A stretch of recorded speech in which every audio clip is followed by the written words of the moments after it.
அந்த நிகிதாவும் அவருடைய தாயாரும் தான் சேர்ந்து அவங்க அந்த கோவிலுக்கு போன பொழுது, அந்த கோவிலில் காரில் இவங்க நகைகளை வைத்துவிட்டு சென்று விட்டார்கள்.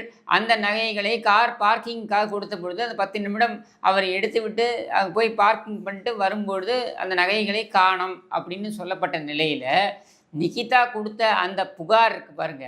அந்த புகார் மீதான விசாரணை நடத்தப்பட்டிருக்கிறது. நிகிதா அழைத்து விசாரிக்கப்பட்டிருக்கிறார். சிபிஐ விசாரணையில் தெரிய வரக்கூடிய தகவல்களாக என்ன என்று சொல்லப்படுகிறது என்றால், அந்த புகாரிலேயே பல முன்னுக்கு பின் முரணான தகவல்கள் இருப்பதாகவும் 10 நிமிடங்கள் காரை எடுத்து சென்று திரும்பி வரவில்லை அப்படின்னு அவங்க சொல்கிறாங்க இல்லையா? அஜித்குமார் 10 நிமிடங்கள் அந்த காரை எடுத்துகிட்டு போனார், திரும்பி வரலன்னு சொல்கிறாங்க இல்லையா? அப்படி ஒரு சம்பவமே நடைபெறவில்லை.